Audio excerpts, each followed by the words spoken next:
It's an alien landscape where magnetic tornadoes twist upward tens of thousands of miles. Mysterious dark spots, large enough to engulf the Earth, ebb and flow. And violent eruptions shoot tons of charged particles into space at speeds of over 2 million miles per hour. This is not some strange world on the other side of the galaxy. This is our sun. And now, new technologies are allowing us to see it like never before. Satellites are giving investigators new insights into centuries-old mysteries.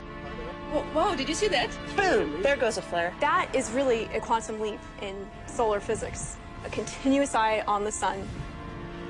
How does our sun work? Where does its power come from? And how can its inner workings impact us some 93 million miles away? Finding answers has a new urgency. Before the expert by about 68 and the bigger hit. The bigger hit. Our sun has a dark side. Its violent storms capable of taking down the electrical grids that power our daily lives. Repair could take weeks, months, and even in a worst-case scenario, up to 10 years for a full recovery. If you can imagine a world without electricity, you're really going back in time. Now, join scientists on a quest to understand the secrets of the sun. Dive deep into its core and ride out its spectacular storms. Right now, on this Nova National Geographic special.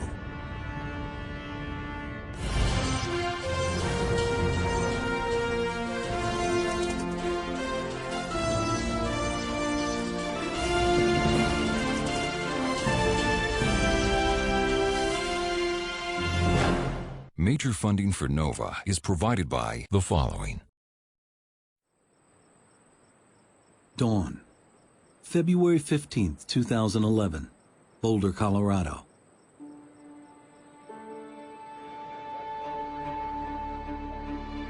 The team at the National Space Weather Prediction Center begins its day as it usually does, carefully watching the surface of the sun. Okay, a 10 centimeter came in today. Although 93 million miles away, forces here can impact Earth in surprising and destructive ways.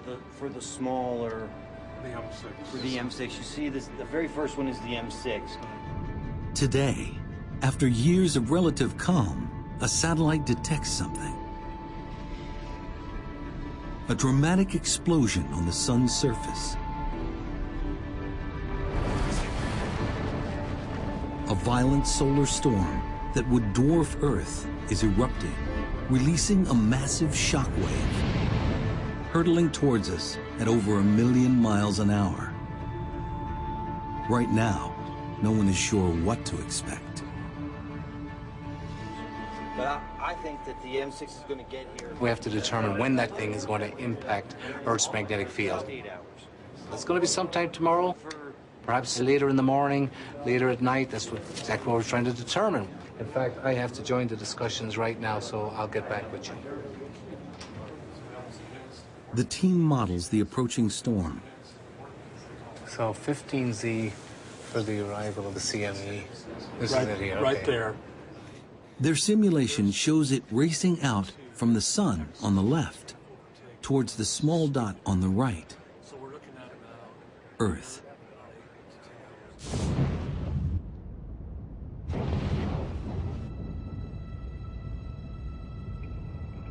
The solar storm carries a 1-2 punch. First is a solar flare, releasing an outburst of X-rays that can reach Earth within minutes. The second, more ominous threat arrives a few days later, a phenomenon called a coronal mass ejection, or CME. It's a wave of billions of tons of electrically charged particles. Seen here in this repeating image, as it ripples away from the eye of the storm. Together, they could hit like a cosmic tsunami.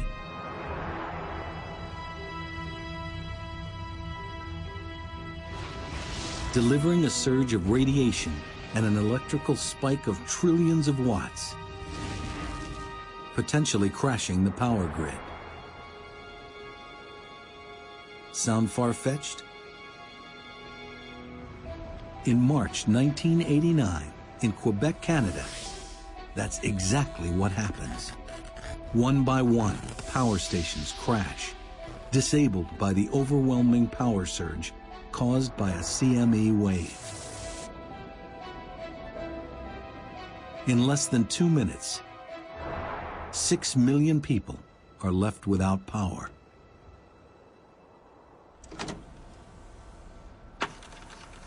Recently, NASA's Jim Green finds evidence that an even bigger solar storm hit Earth in 1859. And what we found was the granddaddy of geomagnetic storms, and that was just 150 years ago. The reports tell of auroras, brilliant displays in the sky. They're so bright that miners in Colorado wake up and go to work thinking it is dawn. Other reports tell of a more harmful impact on the lone electrical system of the day, the telegraph. One, for instance, because of the induced current on their system, overheated the battery and started a fire, nearly burnt down the telegraph office. Another operator was burnt so badly he ended up into the hospital. Green uncovers numerous reports of auroras seen not only across the United States, but around the world. The evidence is clear. Earth was struck by a superstorm in 1859, the result of 2 massive CME waves. Those 2 storms were not only enormous, but they happened one right after the other. No one alive has seen anything like it. If we had a geomagnetic storm of that intensity today, the National Academy suggested that the impact on critical infrastructure could be catastrophic. And the big concern is the electric power grid. The massive electrical surge from a CME wave could overload power lines and melt transformers, blacking out entire cities. Repair could take weeks, months, and even in a worst-case scenario, the National Academy suggested up to 10 years for a full recovery. If that occurred, if you can imagine a world without electricity, you're really going back in time. It's not just the power grid that's at risk. More and more, we rely on technology that could be affected by the sun. Global positioning satellites, long-distance communications, airplane tracking, astronauts in space.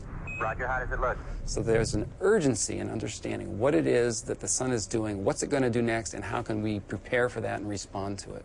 Worried or not worried? Well, I would be just a little bit worried, given more, concern right now. We'll be watching and monitoring it very closely here in the coming days.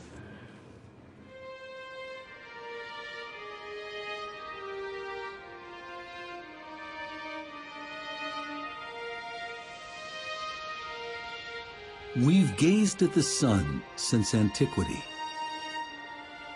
We've worshipped it and built entire cultures around its power.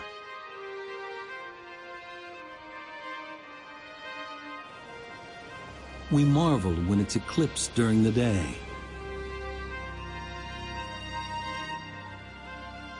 And when its power lights up the night sky with dancing curtains of light, the aurora.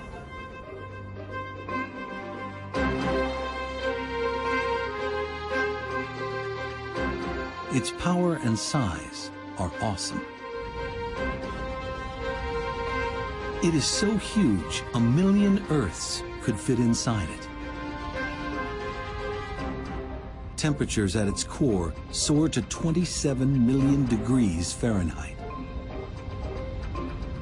It's been shining for over 4 billion years, and will do so for at least 4 billion more. Yet for something that has such an overwhelming influence on our lives, the sun is mysterious.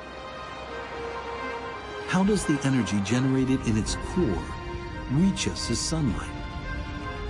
What processes are at work inside the sun? How do these powerful inner workings generate explosive solar storms? These are some of the mysteries scientists must understand to protect us from the sun's darker side. The sun can really surprise us. The sun is elusive, crazy, Complicated. crazy, Incredibly dynamic. crazy. With explosive potential. The key to that explosive behavior lies deep beneath the sun's blinding surface.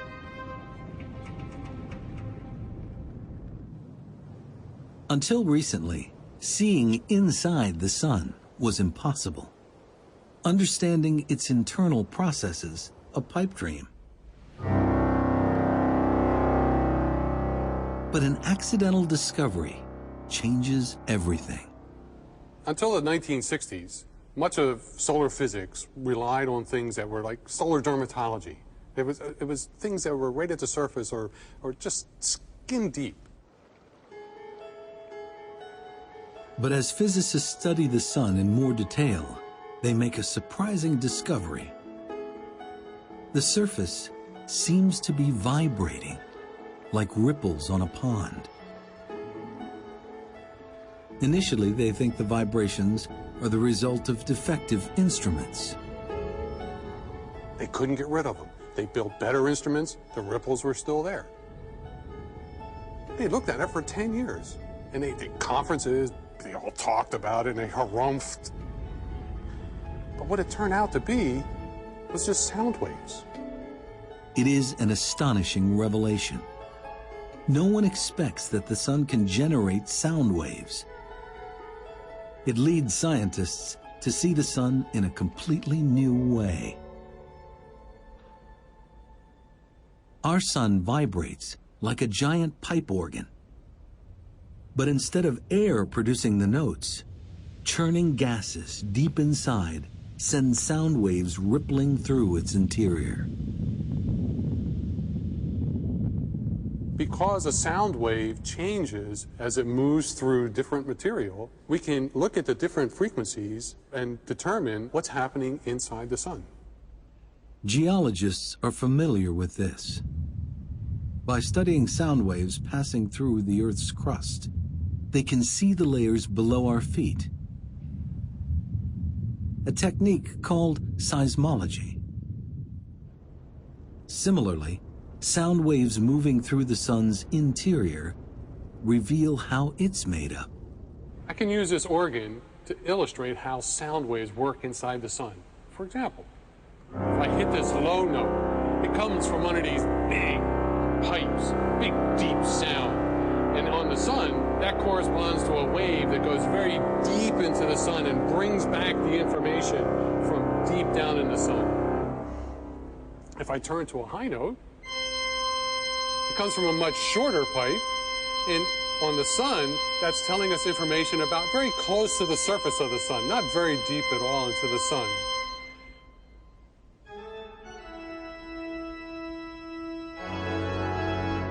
There are 10 million different frequencies resonating in the sun. Deciphering them leads to a seismic shift in understanding its structure, creating a new science, helioseismology.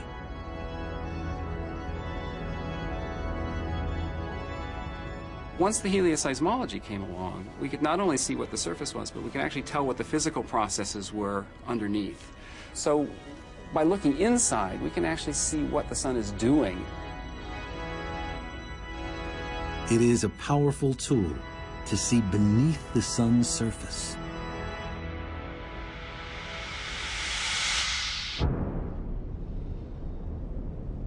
Studying the sun's sound waves reveals a complex, multi-layered machine. Directly beneath its blazing surface is a zone of perpetual churning. Next is a layer where light takes thousands of years to cross. At the center is the sun's core. It's the smallest region, but it's over 25 times the diameter of Earth. This is the powerhouse of our star. Everything we experience on Earth, sunlight, heat, and the effects of solar storms, starts here.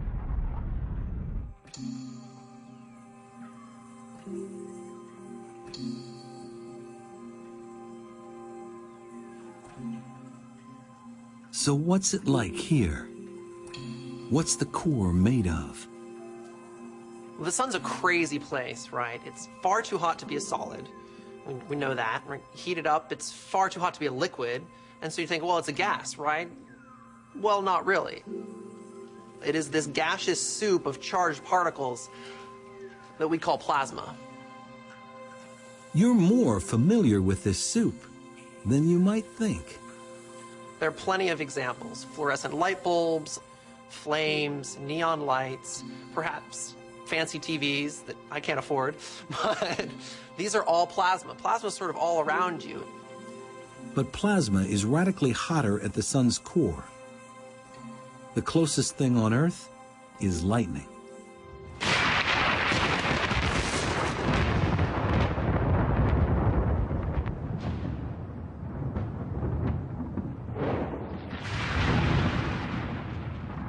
During thunderstorms, electric charges build up, creating lightning bolts that reach tens of thousands of degrees.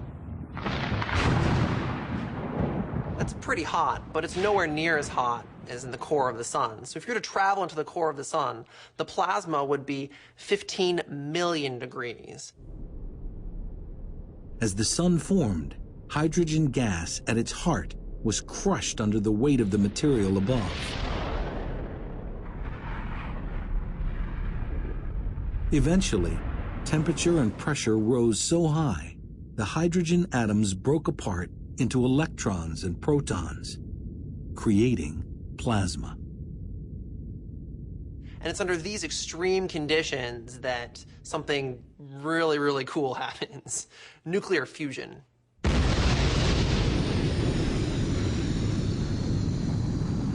It's the same atomic process inside the hydrogen bomb. Under tremendous pressure, protons in the plasma fuse together, releasing photons, minuscule packets of heat and light.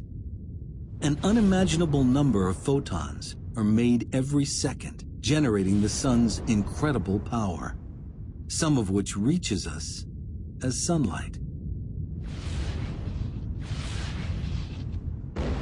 This atomic alchemy converts over 4 million tons of mass into energy every second in an endless loop. That much mass into energy is the equivalent of 10 billion hydrogen bombs being created every second. The sun does this day in, day out. It's been doing it for 4 billion years, and it's going to continue to do so long after I'm gone.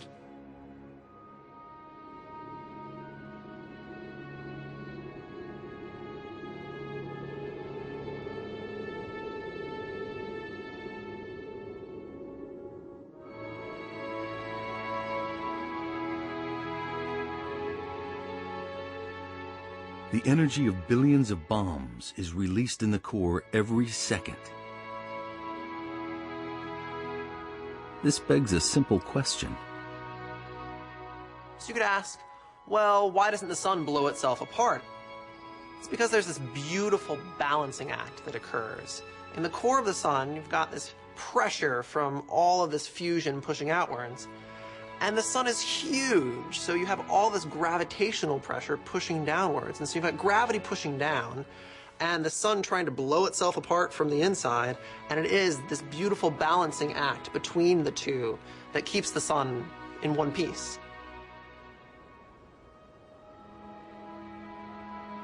This light, born at the core, reaches us after a remarkable journey.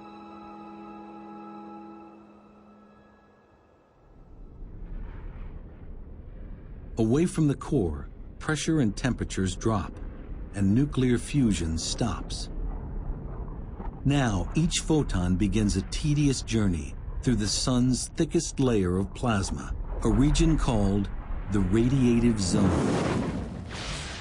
Although squeezed less than at the sun's center, the plasma is still very dense, and photons struggle to move through it.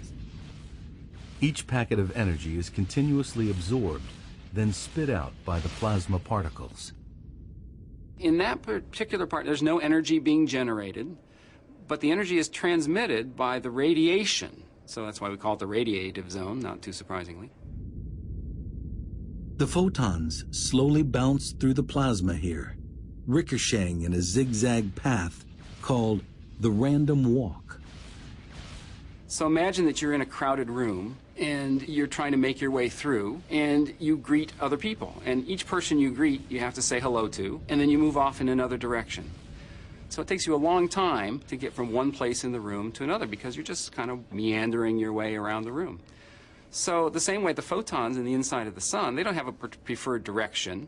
All they want to do is they want to be moving, and they want to be greeting other particles.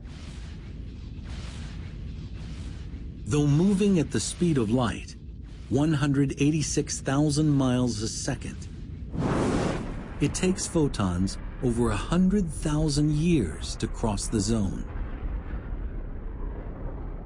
Eventually, the photons reach a boundary where pressures drop again. The plasma thins, and moving through it gets easier. The photons still pack a lot of energy. Now, they leak out into the convection zone, heating it from below. The thinner plasma in this zone makes the photons move in a different way. So instead of bouncing, all of a sudden there's an ordered motion. So it's as if all of a sudden someone said, lunch, and all the particles decided, oh, we all have to go this direction. And you still have to wait in line to get out, so it takes a month to get from the bottom of the convection zone to the surface, but it's a relatively short period. During this short period, heat from the photons sends plasma here into perpetual motion, a maelstrom of churning 125,000 miles thick. Think of it like a massive lava lamp.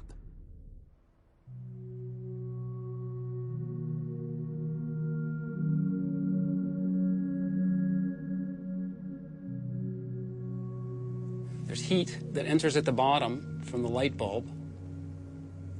It heats the material, and the blob rises to the surface. When it gets to the top, it cools off. And when it cools, it gets more dense and falls back down.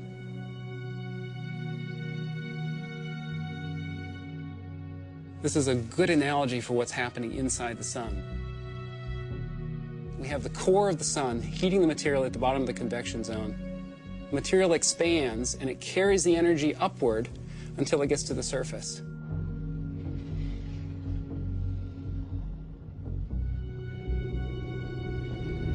These incredible images reveal convection at the sun's surface, rising and sinking plasma that creates a mesmerizing structure called granulation.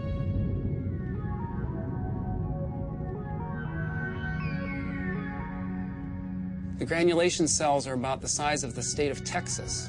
They only last for about 12 minutes, so there's an incredible amount of energy. It's a very dynamic, very chaotic place. And all of the activity is going on the surface of the sun where we can see it. Photons produced at the core finally reach the surface. They emerge as a weakened form of solar energy. This weakened energy reaches Earth in 8 minutes. We know it as sunlight.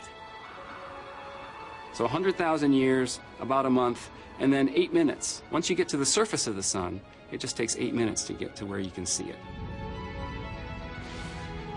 Unimpeded, the trip from the core to the surface would take the photons a matter of seconds. In reality, the sunlight that shines on us today may have been created during the last ice age.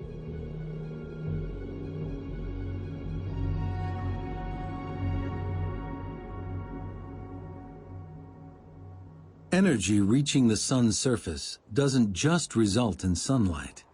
It can also trigger solar storms. Understanding the sun's destructive power requires 24-hour precision surveillance, something that, until recently, was impossible to achieve. 5, 4, go for main engine start. 3, 2, 1, 0. And ignition and liftoff of the Atlas V with the Solar Dynamics Observatory. February 2010. NASA launches its most sophisticated solar satellite yet.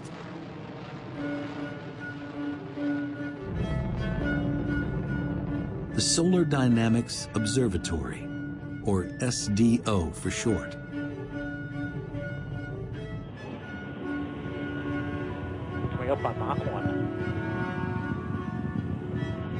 SDO is the first satellite to deliver almost continuous, super high-resolution coverage of our nearest star, giving researchers unprecedented access to the sun and its secrets. The first day was very exciting. We knew we were going to open our doors that actually let the sunlight into the instrument for the first time. We started looking at the first pictures, and it was almost in focus. And as soon as we focused it, it was just beautiful. The new images reveal the sun like never before. An alien landscape where strange structures ebb and flow. Giant tornadoes, hundreds of thousands of miles high, that could easily engulf the Earth. And superheated bubbles of plasma the size of Alaska. When I look at the pictures, I think they're really beautiful. I'm struck by the dynamics of it. Things are changing all the time, no matter where you look. And I'm also pretty daunted by the complexity of it all. That's not surprising. Previous satellites only revealed a portion of the sun in high resolution. Now, they see it in mind-boggling detail. Now, in order to look at the Solar Dynamics Observatory images that we're bringing in every day, we've built this very special wall, which is 9 high-definition television screens together that can display these images, so that the instrument and the display system together are an entirely new way of looking at the sun. We can see all the details of what is going on, and that is really a quantum leap in solar physics. Being able to see all of that all the time, a continuous eye on the sun.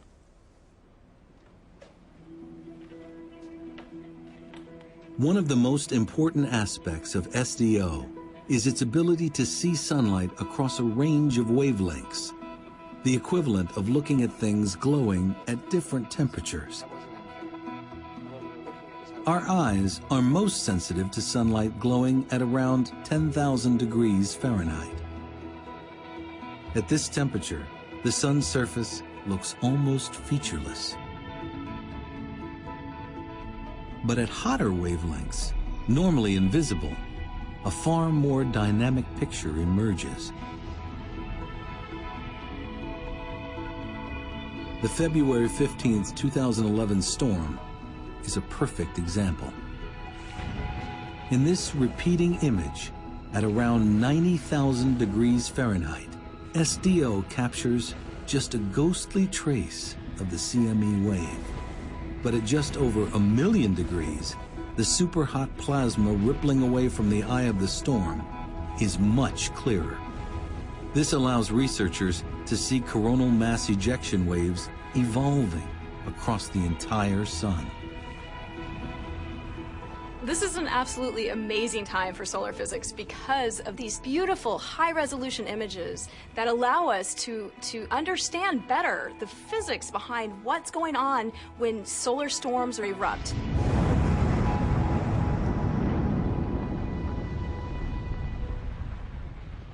Was that one last photo of this one? Back at the National Space Weather Prediction Center, That's the M1 here. Bill Murtaugh tracks the storm's CME wave.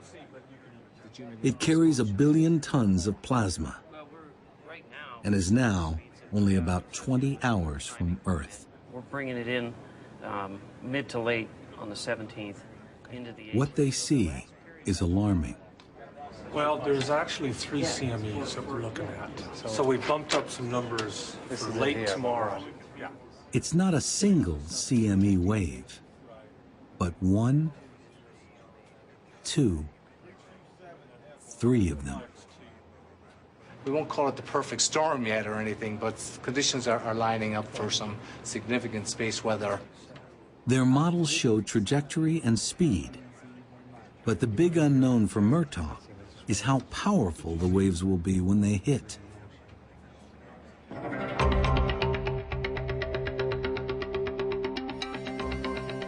The answer lies in a force that governs the sun: magnetism. We're all familiar with magnets. They produce an invisible force that pushes and pulls on charged particles. In fact, Earth has a magnetic field that protects us against threats from the sun.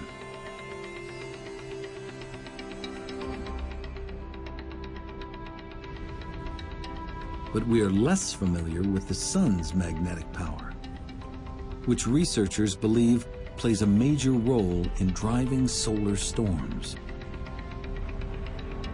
We've essentially learned that it takes 2 things to make a star magnetic. It needs to have these convective motions right underneath the surface, the bubbling of the gas. It needs to spin, and the faster it spins, the more active it becomes. And wherever those 2 things, the bubbling and the spinning, can interact, that's where we see the strongest magnetic activity in stars. Astronomers know that the surface of the sun spins in a strange way. Travel from the poles of the sun towards its equator, and you'd notice it turns faster. Analyzing sound waves inside the sun reveals that the plasma layers beneath the surface also spin at different speeds. That's because they act like fluid, which gets denser towards the core.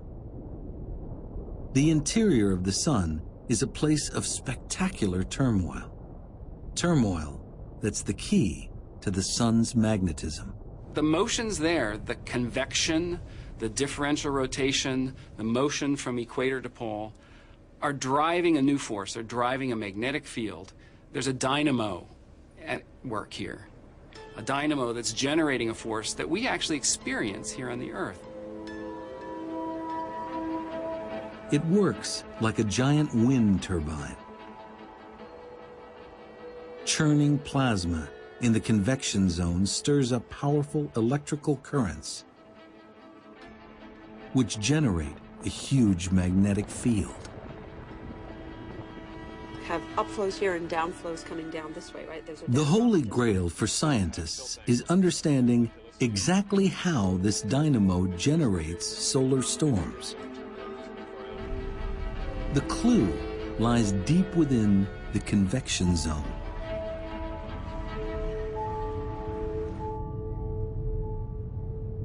Magnetic field lines normally run from pole to pole. But with all the turmoil in the convection zone, that pattern can't last. Rotating layers stretch them horizontally. Convection twists and braids them. Under immense strain, they begin to kink upwards towards the surface. Imagine this spring is a magnetic field line. The magnetic field inside the sun is amplified, is strengthened by the rotating motions and the shearing motions and the churning motions inside the sun. It wants to expand upwards, and it does, until it pokes out through the surface of the sun. Tracking invisible field lines is normally impossible. But plasma plays a critical role. Even though the magnetic field lines themselves are invisible, the plasma, which is heated and hot, can light up along these paths. In maybe the same way, you could think of a highway, and at night you wouldn't see the highway at all, but with the cars with their headlights on, you'd see the path of the highway. Watching field lines is critical to understanding solar storms.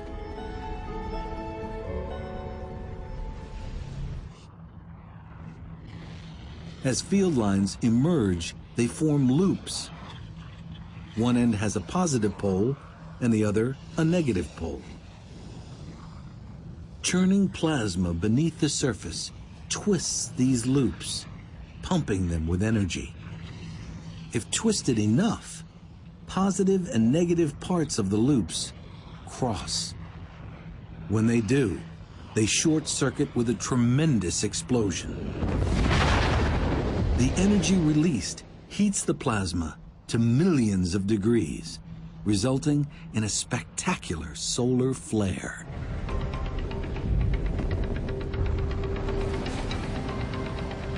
It's the final dramatic stage of a very long journey.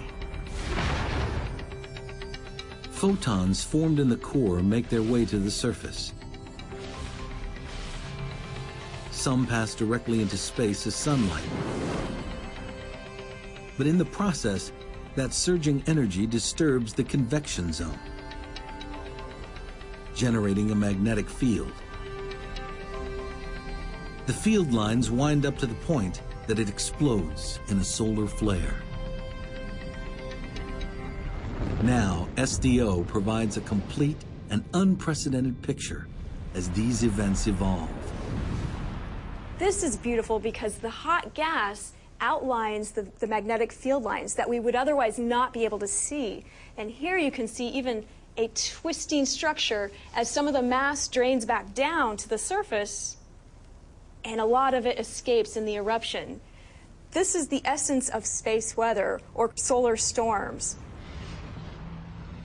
This explains how flares form, but it's not the end of the story. Crossing magnetic field lines can cause nets of plasma to be flung into space. This is a coronal mass ejection, a CME wave.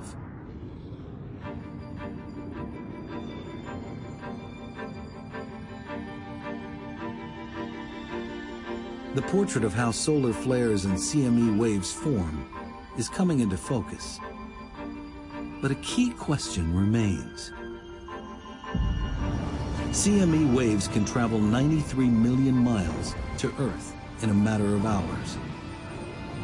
So what gives them such explosive energy?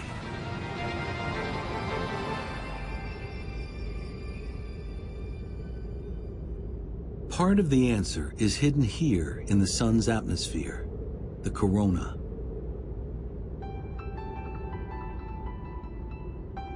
It's made of superhot plasma that blisters at over 3 million degrees Fahrenheit. 300 times hotter than the sun's surface.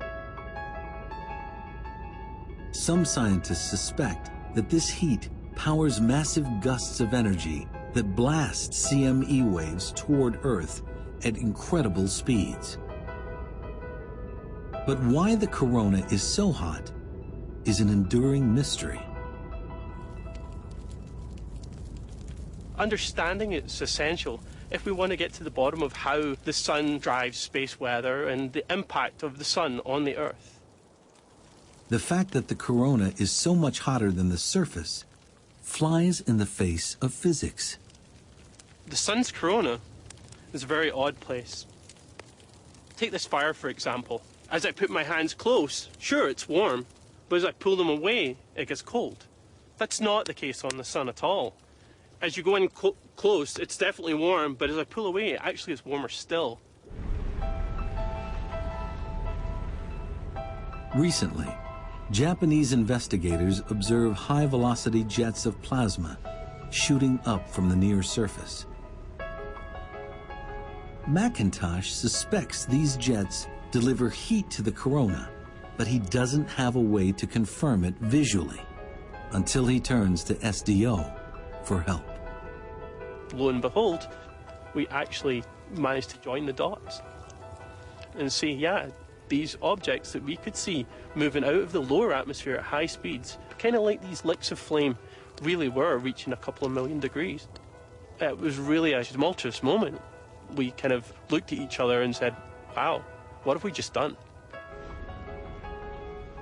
They've shown that the plasma jets accelerating upwards from near the sun's surface generate tremendous heat.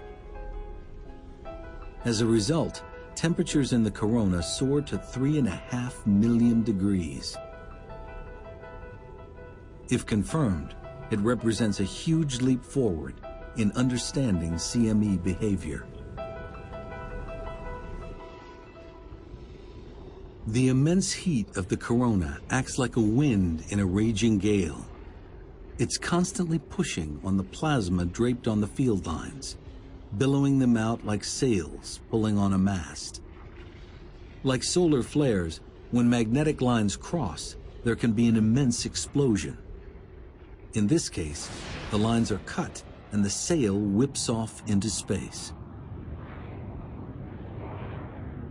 Loaded with 1 billion tons of highly charged plasma, the CME wave can wreak havoc on electricity-dependent Earth. At the National Center for Atmospheric Research, this violent event is captured by satellites. Now, to see the CME, we need to create a little artificial eclipse. To do that, we block out the light from the disk of the sun, and that's this little circle here.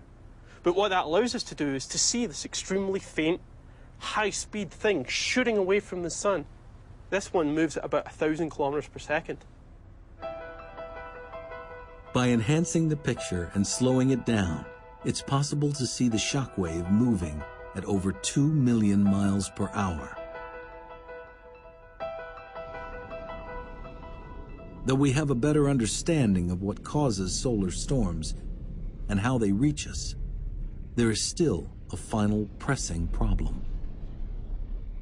Trying to predict when solar storms are going to occur on the sun really requires a lot of detective work. Basically, we're looking for clues and observations to tell us when potential storms might occur. The best clue comes from these. Sunspots. Dark patches which can linger on the sun's surface for weeks at a time. A sunspot is a massive region, several times the size of the Earth, which appears on the sun as a dark spot. It's dark because it's relatively cool compared to its surroundings. And it's cool because the magnetic fields are so strong that they're suppressing the flow of heat from below. The strong magnetic fields which create sunspots are the breeding ground for solar storms. The challenge is trying to decipher a pattern for when and how many will appear. As we watch sunspots over a period of many years, we see something very interesting. The number of sunspots at any given time will wax and wane over a period of about 11 years. And since we now know that sunspots are associated with strong magnetic fields, this tells us that the sun's magnetic fields are likewise going through a cycle. The constant churning and twisting inside the sun creates a powerful dynamo, the biggest electrical generator in the solar system. The magnetic field lines it produces get so wound up that roughly every 11 years, the magnetic poles of the sun reverse. After that, calmer magnetic activity prevails and fewer sunspots form, a period called solar minimum. But because of the sun's turbulent nature, the field gradually winds up again. As it does, magnetic outbursts are far more common, a period called solar maximum. The solar cycle actually determines the personality of the sun. During solar maximum, it can get very angry and it can throw off solar storms that are sometimes directed at the Earth. And during solar minimum, it becomes much more subdued. There aren't as many sunspots, there aren't as many solar storms occurring. The activity cycle basically determines how the sun is going to act. Prior to the solar storm of February 15th, 2011, things were pretty quiet on the sun. But that outburst marks an ominous turning point. The sun's magnetic activity is winding up again, as it heads towards solar max. Just a few days ago, Bill Murtaugh and the team at the Space Weather Prediction Center witnessed the turn. Arrival of the X2 and the M6, if it comes in with any geoeffectiveness, between 12 and 1800. So that's what we're seeing. It's now time to let the world know what it might expect. Nothing higher than In the next couple of minutes here, we're going to have to make a decision and make the prediction that this coronal mass ejection is going to arrive at whatever time tomorrow, and the geomagnetic storm will ensue, of course, once it arrives. With the event we had... Murtaugh knows that the severity of the storm depends mainly on two things: how strong the CME's magnetic field is, and at what angle it hits Earth's own magnetic field. CME waves approach Earth like a slowly rotating shield. One end is positively charged, the other negative. With magnetism, opposites attract, and like poles repel. If the wave's positive pole lines up with the Earth's positive pole, most of the power of the storm will be repulsed. But if opposite poles line up, the plasma the waves are carrying will hit with full force. Did you say it came in at 115? 114. Murtaugh makes his final assessment only hours before impact. It could be larger, more complicated, typically, than just your single coronal mass ejection. I think we've nailed the forecast. Okay. I'd like to think so. According to the observations, the CME wave will be repelled. We don't expect it to be too strong. We'll see moderate storming levels, which is good enough to produce some aurora borealis down in the United States, down along the Canadian border, northern tier states, and it will cause some minor problems to the power grid and whatnot. Space weather for the next 24 hours is expected to be minor. Radio blackouts reaching the R1 level are expected. This time, we dodged a bullet. But disturbing evidence suggests the Earth will not always be so lucky.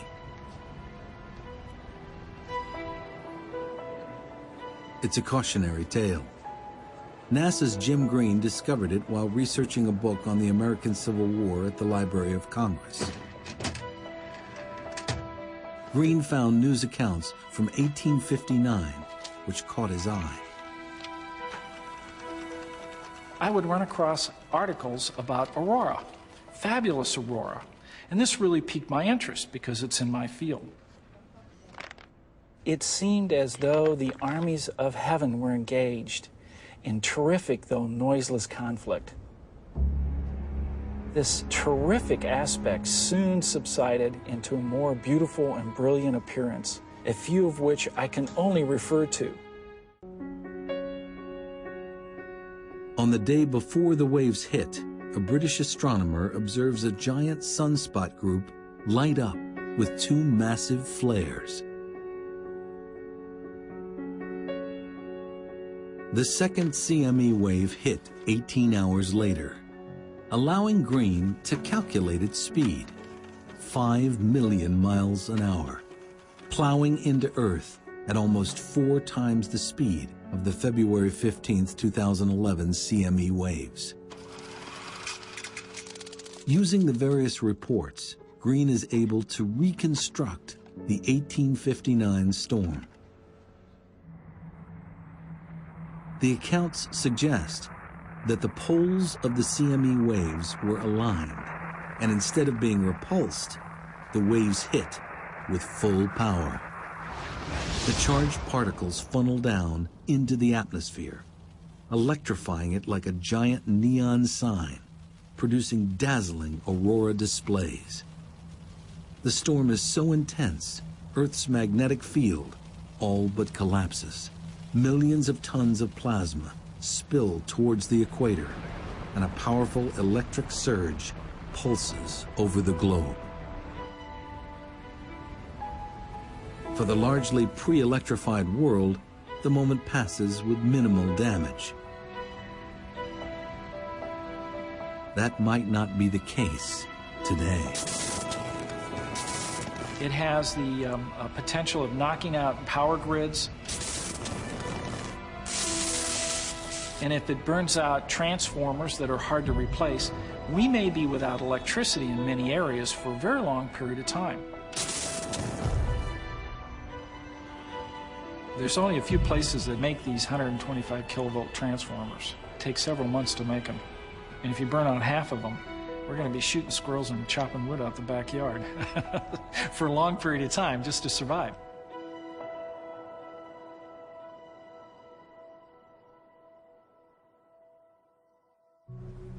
Everything grows, but the 3D is really... Today's solar scientists believe it's not if, but when the next big one will strike. With the next solar maximum due in 2013, it begs an all-important question. Can we predict when the next solar storm will hit? No. Maybe. No. Maybe. No. Maybe. And the reason why is we've learned so much about the sun. We're getting better at it, but we have a long way to go. And the more we look at some of these historic events, the more we get a deeper appreciation for what we need to know.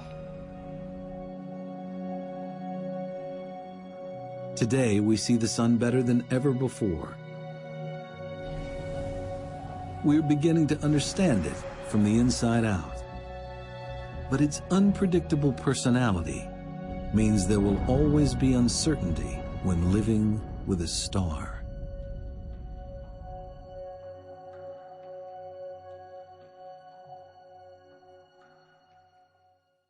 The exploration continues on NOVA's website, where you can watch any part of this program again.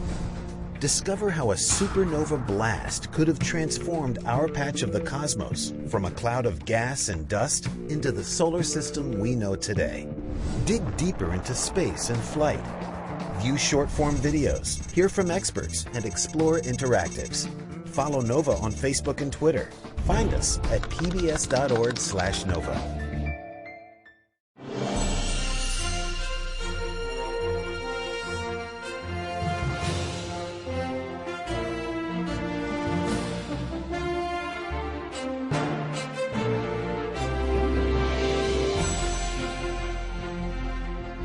This NOVA program is available on DVD and Blu-ray. To order, visit shoppbs.org or call 1-800-PLAY-PBS. NOVA is also available for download on iTunes.